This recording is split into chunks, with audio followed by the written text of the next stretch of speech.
Okay, today we are going to talk about hypothesis testing or significance testing for the mean. So we previously saw significance testing for proportions. Now we're just going to slightly modify that process to apply it to means. So here's the example that we're going to start with today. We have this company that's producing a new type of AAA battery that is supposed to last longer than the regular batteries. And they give us some information here. They say that the regular AAA batteries last for 30 hours on average. And we have some information from a sample of 15 of the new batteries. There's a sample mean of 33.9 hours and a sample standard deviation of 9.8 hours. So we want to know if that information gives us evidence that these new batteries last longer than the original ones on average. So we are going to start by writing our hypotheses. The null hypothesis would be that the mean is equal to 30 hours, so the same as the regular AAA batteries. And then the alternative is that we're trying to see whether or not they last longer than the regular batteries. So the alternative would be mu is greater than 30 hours. So in order for us to test claims about the mean, we still have the same two conditions that we need to check that we've been checking with confidence intervals and significance testing so far. We need to check that we have a random sample or random assignment of treatments. And then we also need to check that normality condition. But we're just looking at means here. So we're looking for the normal condition for means, which is that either the population is normally distributed or the sample size is large enough, being greater than or equal to 30. A lot of times we don't know information about the population distribution, and if our sample size is less than 30, then we just want to examine our sample data for any strong skew or outliers. If we don't see any strong skew or outliers in the sample data, then we can make the assumption that that normal condition is met. So in this particular case, we do have a random sample of 15 batteries that was given in the problem. And then our sample size was less than 30 here. So we just want to make sure that we don't have any extreme skew or any outliers. So over here in the dot plot, we see no clear skewness, no outliers. Our box plot here in the middle, there is a slight skew, but no outliers there. And the skew's not extreme. So we should be okay to perform the test, even though we have a little bit of a skew in that box plot. We have not really spent much time on these normal probability plots here, so you can ignore that last graph. So after checking the random and normal conditions, we need to calculate a test statistic.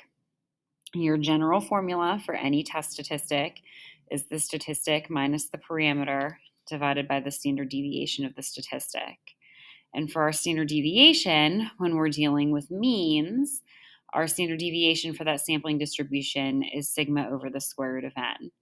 However, like we talked about with confidence intervals, it's pretty unlikely that we know sigma. It's usually unknown.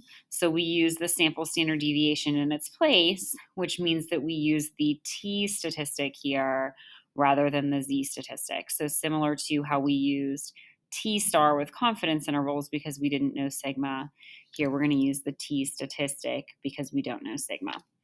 And we still have n minus 1 degrees of freedom. So same rule that we had for confidence intervals as well.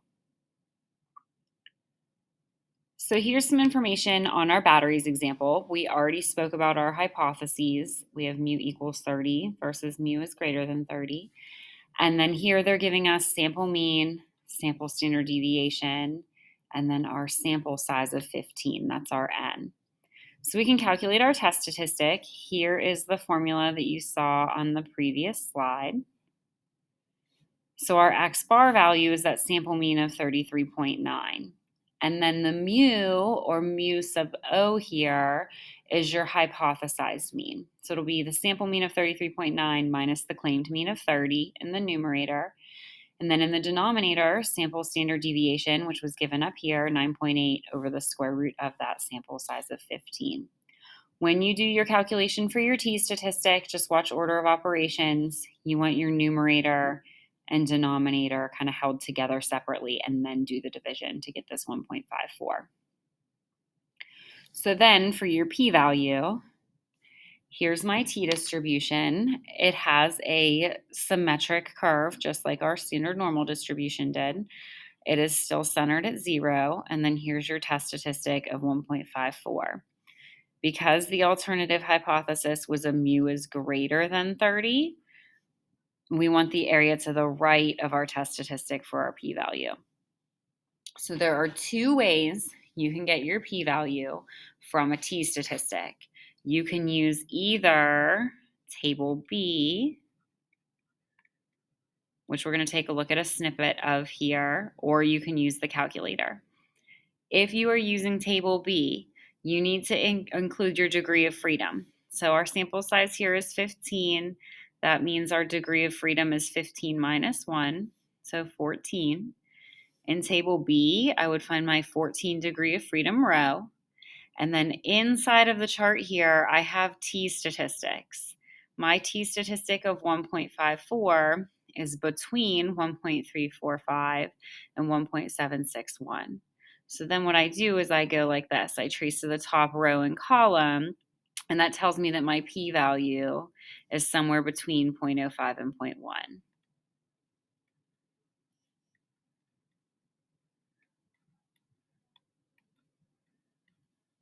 Your other option is to use the TCDF function on the calculator. It is under the second and then variables menu. And your input is just like normal CDF. It's going to ask you for a lower, an upper, and then it'll also ask you for degree of freedom. So your lower bound here is going to be the 1.54. Your upper bound will be 1 times 10 to the 99. And then your degree of freedom is the n minus 1, so 14. When you do that with your calculator, you'll get an exact p-value rather than a range like you get with the table. Your p-value here is going to be 0.0730. Either one of these two are appropriate methods for reporting p-value. So if you report the range because you're using the table, that's considered correct. If you're putting the exact value with the calculator, that's also considered correct. But in both of these cases, the p-value is greater than our 5% significance level, so we fail to reject the null hypothesis, which means we cannot conclude the alternative. So there is not evidence to say that the batteries last longer than 30 hours on average here. So here are a couple more examples. In this next one, we have a basketball team that over the course of their season scored 80 points per game on average. And so there is reason to believe here that they're going to score fewer points in the March Madness tournament because they're playing better teams. And so we want to test this claim. So we have some sample data here. We have a sample of 6 games from the season. We've got that sample data, sample mean, and sample standard deviation are calculated here.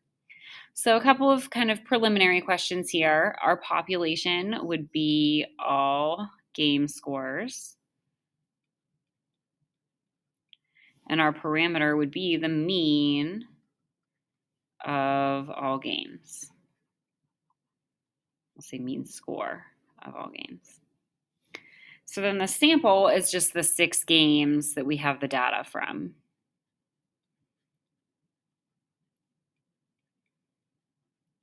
Our statistic is still the mean or the average score from those 6 games.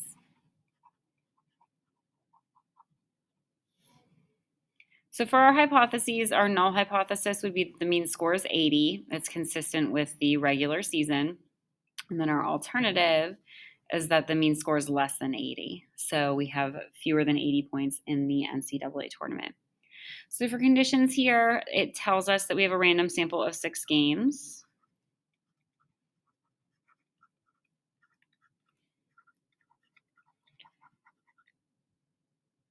And then for the normal condition, we don't know anything about the population distribution, and our sample size is less than 30. But I graphed these 6 game scores here in a box plot. A box plot of the sample data is roughly symmetric with no outliers.